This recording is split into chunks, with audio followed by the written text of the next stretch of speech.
Good morning. I'll step back a little bit. As Will just said, I run the large account sales out here in the Western U.S. I'm really honored this morning to be here and kick off this exciting conference and to introduce our keynote speaker.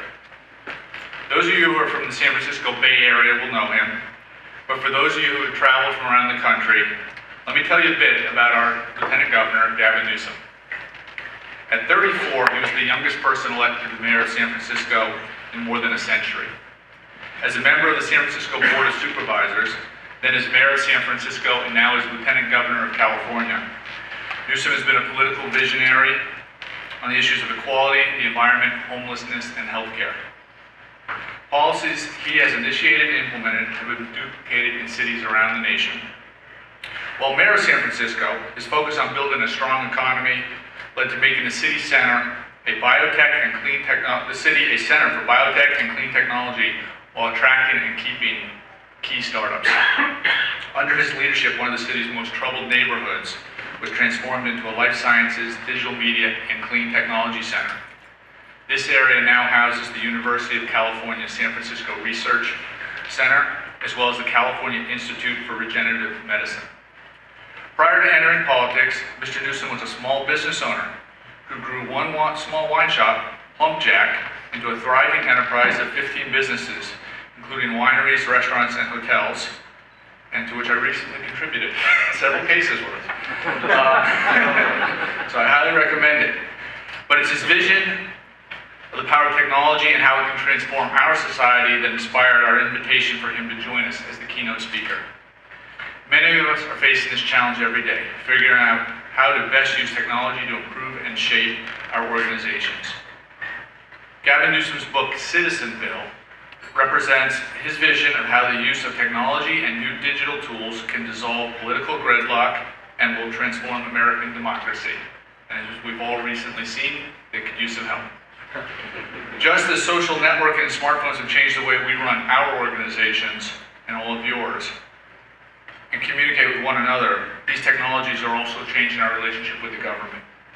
I know you will find Mr. Newsom an engaging and thought-provoking speaker, and we've also built in time for discussion at the end of his remarks. Please join me in welcoming California Lieutenant Governor Gavin Newsom.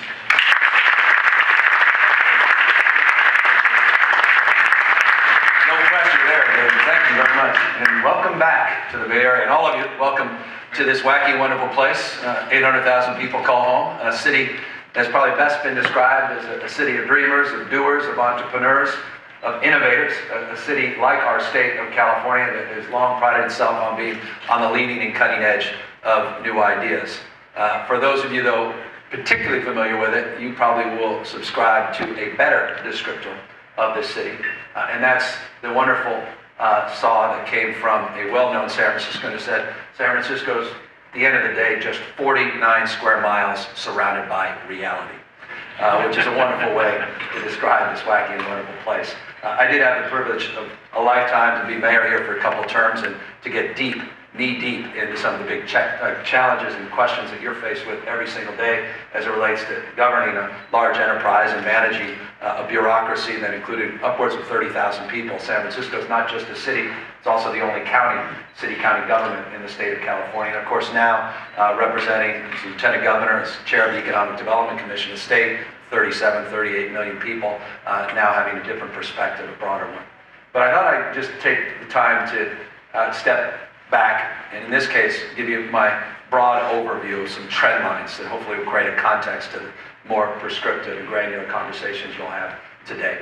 I have had the privilege of interviewing Tom Friedman, whom all of you know, on multiple occasions. And we together co-chaired an economic development summit down in Santa Clara a few months back. And you may recall, he wrote a book called The World is Flat. Everyone knows that book. It was New York Times bestseller in 2005, put pen to paper in 2004. And in that book, he talked about this flat world. It was a book fundamentally about globalization and technology. 2005 on the New York Times bestseller list, not that long ago. And he made a point in the interview where I asked him a question, a rhetorical one, that he thinks we should wake up and ask ourselves as elected officials every single day. And it's the one question we never ask, and as a consequence, we don't answer, and it's the most important question. What world are we living in? What are the trend lines that define this world? Again, contextualize our politics and good governance. So I asked Tom, I said, well, you keep posing this question, so Tom, you tell me, what world are we living in? And he goes, well, you remember my book? I said, yes, Tom. The world is flat. He goes, it was on the New York Times. I said, in 2005. I said, that's right. So he says, remember it was a book about globalization? I said, yes, and technology. And he goes, well, go in the index in the first edition and go under F, FA, FAC. Facebook is not even there. He goes, 2005, I'm talking about the world being flat, talking about globalization and technology, and Facebook is not even there. He said in 2005, Twitter was a sound. The cloud was in the sky. 4G was a parking space. Big data, a rapper. LinkedIn, well, that was a prison. Apps were things you filled out to get into Stanford University, and Skype, for most of us, was a typo. None of those things existed. All of those things now ubiquitous in our lives. His answer, long-windedly, was, we're no longer living in a connected world. That was my premise in 2004, 2005, when the world's flat. We're living now in a hyper-connected world. The merger of IT and globalization. This, the most dominant trend line that is radically altering the landscape in the context of our debates, organizations, large and small, public and private. And it's the most misunderstood and least explained trend line. And I couldn't agree with him more. I think there are two other things, by the way, that will dominate the debate in this country. It's self-evident. You heard the president this morning. Those of you may have woken up before you came down here talking about the issues of debt and entitlement, which will certainly be dominant. And I would argue, just not because of my progressive politics, just because looking at evidence, seeing the reality of issues of energy use and climate change. The three areas, IT, globalization, merger, debt and entitlement, and energy and climate change. I think that will be the framework of most of the debate and friction, energy literally and figuratively in the next 10 years. The latter two, though, I don't want to talk about because that won't interest you. Let's go back to the issue of IT and globalization. No longer connected, but hyper-connected world. So what does that mean? And what does that mean to all of us? Well, I've been trying to think about this for some time, and to not only contextualize the problem, but begin to start thinking about solutions. And that's when I went out, yes, a politician, with a book. I went out and spent a year and a half interviewing folks in organizations all across the country, policymakers, private sector, not just public sector, all sides of the political aisle, and put together my thoughts in this book that wasn't a biography about my life and my mom and my grandfather on the GI Bill, whatever the usual. I never believe any of these speeches anymore because they all sound the same. And the book was going to be about technology and governance, but it turned out to be about leadership and citizenship. And I'll get to those because I think they do connect some dots in a second. But what I concluded at the end of this process is something you already know: the industrial economy has run out of gas. Don Tapscott's written a lot about this. The industrial economy has run out of gas. Look at all the large, this is a wake-up call for, I hope, a lot of us. Large, top-down, hierarchical organizations and industries are either stalled or in total atrophy. Think about what happened. I remember so vividly. It seems like just a few years ago, and it was when the editor of our own San Francisco Chronicle, Phil Bronstein, well known for marrying Sharon Stone, was sitting there in a conference room, not dissimilar to this. It was 2 years after I was mayor, and someone talked about this guy named Craig, who came along with a list. Craig's list. And Bronstein sitting there said, I know Craig, I've known him for years, I'm not concerned about that. We still have a good model. We've been around 100, 150 years. He's just a shiny new object. Not too concerned about that. Well, it's pretty damn self-evident, right? 71 major newspapers in North America have all gone out of business just in the last 9 years. Chronicle is just a vestige of itself. No competition left, but no real newspaper in being advanced here today. Just in the last few years, the media industry has been flattened by technology. It's obvious now But here's Bronstein, these guys that built up under the Hearst Corporation, examined all these other newspapers, and they just concerned but slightly. You saw the same thing happen, right? When Napster, my friend Sean Parker, was going after my other friend who lives out there right in North Bay here in Marin County, Lars Ulrich, folks from Metallica were going at each other. And all of a sudden, Steve Jobs is thinking, you know, I got an idea. And so when Steve came along, he came just a stone's throw away from where we are, down at the Moscone Center. I remember sitting there right in the front row as the mayor, and all of a sudden he comes out, ladies and gentlemen, iTunes. And I haven't bought an album since, nor have any of you. The entire music industry flattened, just like that. Same thing happened. I have a wonderful uncle. He's been around forever. He's a guy that was wearing the flowers every day because life was good. He's probably going to be in my restaurant at the Balboa Cafe. Usually comes in around 11:30, 1, 2. He'll be on his second, third martini, and invariably he'll be talking about the good old days. Back when he was the only game in town. You wanted to buy one share, remember these days of AT&T? You had to pay a $225 commission. Sure, the competition may have only charged $220, but you don't have a relationship with them. Until Chuck came along, screwed up the entire business model. Schwab, E-Trade, all these radical folks.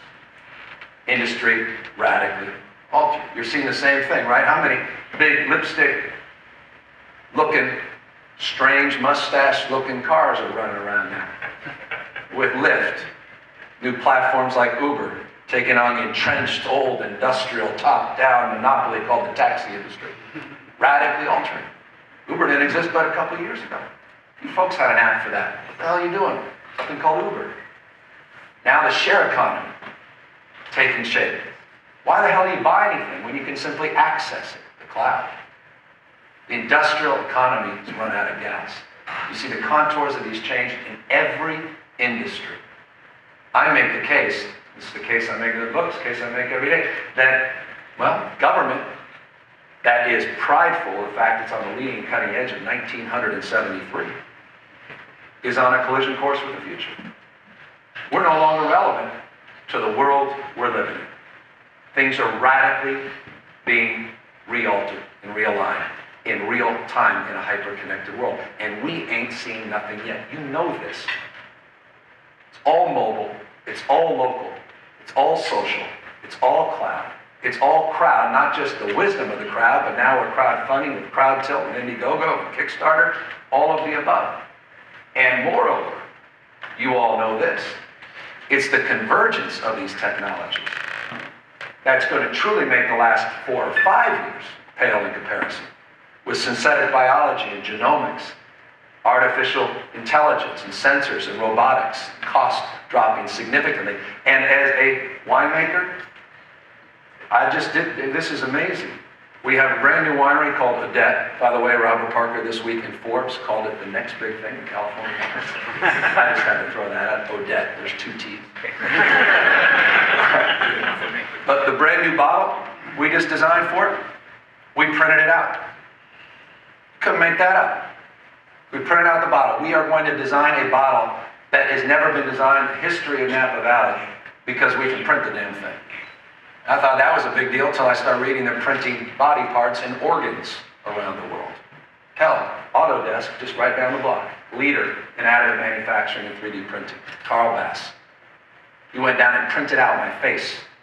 I got photographed all sides, and the time we were done the meeting, he showed me literally a deposit of my face that he had just printed out. This world, no longer connected, but hyper-connected. Industrial economy has run out of gas. It has served us wonderfully well for centuries. You know this. No one got that, though, more than candidate Barack Obama in 2008, right?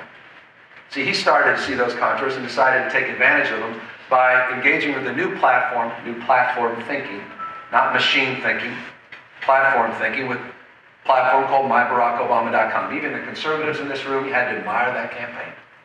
35,000 self-organizing communities coming together across all their differences. 2-way conversations, not 1-way.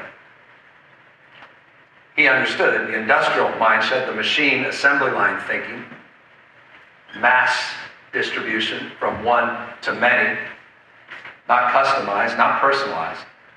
That one-way model, the broadcast model, is no longer relevant. People want feedback loops. People want to engage in a two-way conversation, self-organizing communities, organically coming together.